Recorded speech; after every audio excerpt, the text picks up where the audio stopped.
Olá pessoal, eu me chamo Rafael Dutra e eu sou professor de Física do Instituto Federal do Rio de Janeiro. Hoje a gente vai estar trazendo aqui mais uma aplicação da cinemática nesse contexto atual de pandemia do coronavírus. E hoje a gente vai estar fazendo um paralelo entre o conceito físico de velocidade e o conceito de aceleração de contaminação. Para isso a gente vai pegar uma situação em que essa aceleração de contaminação vai ser dada por um valor constante, nos remetendo a um processo de número de pessoas contaminadas variando de maneira uniformemente variada. Onde a gente vai poder fazer um paralelo com um movimento uniformemente variado. Então o problema diz o seguinte: a taxa inicial de contaminação do Covid-19 em uma dada região A de um determinado país acontece inicialmente de maneira muito lenta. Mas desta vez a taxa de contaminação, a taxa de incidência ou de contaminação, ela vai variar de maneira uniforme, com uma aceleração constante de 1.000 habitantes contaminados por dia a cada dia. Se antes da incidência do vírus nessa região existiam 1 milhão de habitantes saudáveis, e considerando que nenhuma das pessoas tomaram as devidas medidas preventivas de isolamento, a gente vai responder aqui algumas perguntas. Vale ressaltar, antes de a gente começar a responder essas perguntas, alguns pontos importantes.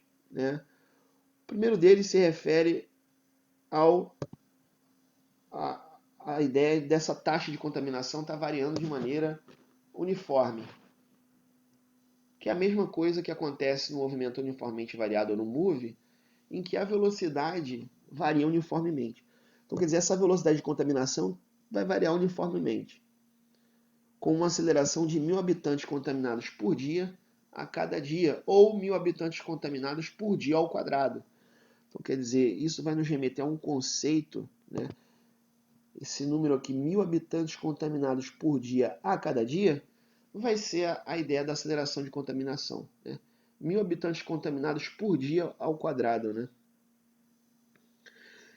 Então, para a gente responder essas perguntas, vamos começar então respondendo a primeira pergunta.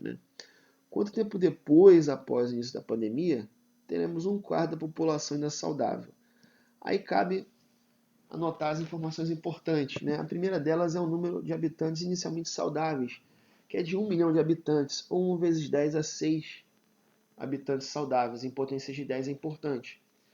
A taxa inicial de habitantes contaminados por dia, ou velocidade inicial de contaminação, a gente vai poder desprezar ela. Por que a gente vai poder desprezar? Voltando aqui no texto, a gente vai poder desprezar porque um dado importante do problema diz que essa taxa inicial de contaminação inicialmente acontece de maneira muito lenta.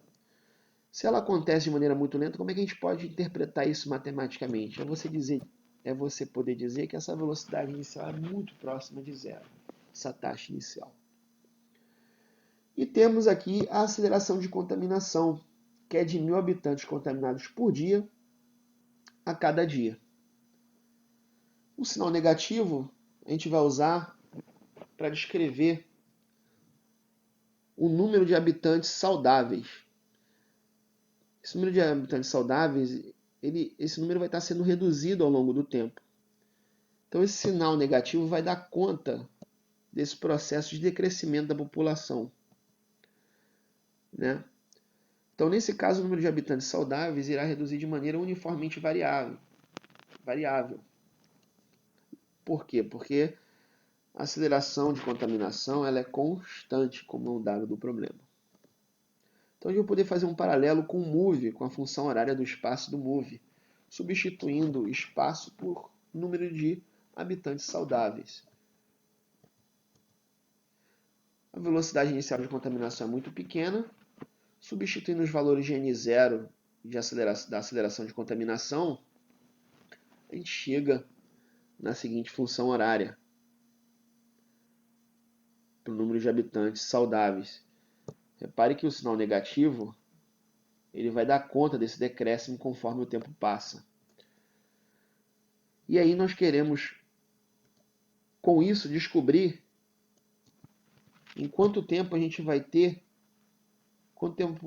depois de quanto tempo do início da pandemia, a gente ainda vai ter um quarto do número inicial de habitantes saudáveis, ou seja, um quarto de 1 milhão vai dar 250 mil habitantes, ou 2,5 vezes 10 a quinta. Substituindo esse valor na equação de cima, né, 2,5 vezes 10 a quinta, a gente tem que resolver essa equação aqui e achar o tempo, isolando ele. 0,75 vezes 10 a 6 é 750 mil, que dividindo 750 mil por 500 e tirando a raiz quadrada vai dar um número aí aproximadamente de 39 dias, ou seja, depois de 39 dias a gente ainda vai ter um quarto do número inicial de habitantes ainda saudáveis, um quarto de 1 milhão, né? 250 mil. Ou seja, depois de 39 dias a gente ainda vai ter 250 mil habitantes saudáveis.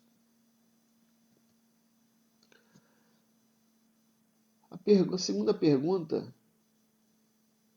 se refere à seguinte questão: após quanto tempo teremos toda a população dessa região infectada? Muito bem. Isso é a mesma coisa de perguntar depois de quanto tempo o número de pessoas saudáveis vai valer zero. Usando a função horária que a gente obteve no item A e fazendo o número de habitantes saudáveis igual a zero, nós temos que resolver essa equação. Isolando o tempo, dividindo 1 milhão por 500 e tirando a raiz quadrada, dá em torno de 45 dias. Letra C. Calcule em que dia o número de pessoas contaminadas se igualará ao número de pessoas saudáveis. Aqui nós vamos ter que obter a função horária do número de pessoas infectadas. Relembrando que essa aqui é a função horária do número de pessoas saudáveis, número de habitantes saudáveis. Como é que a gente vai obter a função horária do número de pessoas infectadas? O número de pessoas infectadas mais o número de pessoas saudáveis dá o número total da população. Claro, desde que não tenha mortes, né? Está considerando que não vai haver óbito. Esse número total de habitantes se conserva, é constante. Então, o número total de habitantes infectados vai ser o número de habitantes total menos o número de habitantes saudáveis. Substituindo nessa equação o número de habitantes saudáveis dado pela função horária, o que vai acontecer? A gente vai poder cancelar o n0, vai dar menos a, t ao quadrado, sobre 2.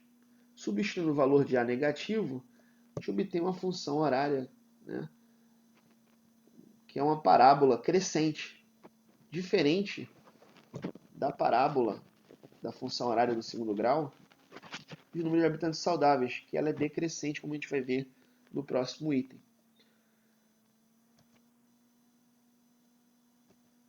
Então, essa aqui vai ser a nossa função horária do número de habitantes infectados. Como é que a gente pode descobrir, então, a partir de qual dia a gente vai ter o número de pessoas saudáveis igual ao número de pessoas contaminadas? Isso a gente vai descobrir igualando as duas funções horárias. Igualando as duas, a gente vai ter que resolver a seguinte equação. Para isolar o t, vamos isolar tudo que tem t para um lado e tudo que não tem t para o outro. Passando o 1000 dividindo, né, expressando em potência de 10 antes. Né, 1000 é 10 ao cubo, número com múltiplo t ao quadrado. Para ficar mais fácil, né, aí vai ficar 10 elevado a 6 dividido por 10 a terceira, que vai dar a raiz de 1000, que vai dar aproximadamente 32 dias. Então, depois de 32 dias, a gente vai ter metade da população saudável e metade da população infectada. Esses números vão ser iguais. A letra D quer que a gente esboce em um gráfico conjunto o número de habitantes saudáveis e de pessoas contaminadas em função do tempo. Lembrando que as funções horárias que a gente obteve, tanto para o número de pessoas saudáveis quanto para o número de pessoas infectadas, são parábolas, sendo que uma delas é uma parábola decrescente, que é o número de pessoas saudáveis, e a outra é uma parábola crescente. Primeiro vamos fazer o gráfico do número de pessoas saudáveis, que vai ser uma parábola decrescente, dessa forma. Aqui nós temos o número inicial de pessoas saudáveis, é de 1 milhão de pessoas, ou 1 vezes 10 a 6, em t igual a 0. E como a gente calculou, depois de 45 dias, aproximadamente, a gente não vai ter mais nenhuma pessoa saudável. Todo mundo vai ter sido infectado ou contaminado. Agora vamos fazer o gráfico do número de pessoas infectadas. Esse gráfico vai ser crescente, né? Depois de 45 dias, todo 1 milhão de habitantes vai ter sido contaminado. Nós temos aqui o cruzamento entre essas duas curvas, essas duas parábolas. Esse ponto de encontro vai representar para a gente exatamente o dia em que o número de habitantes saudáveis se igualou ao número de habitantes infectados, que foi de 32 dias, em 32 dias. E nesse instante, né, metade da população vai estar saudável e metade da população vai estar contaminada, né? Que vai dar 500 mil habitantes contaminados e 500 mil habitantes infectados.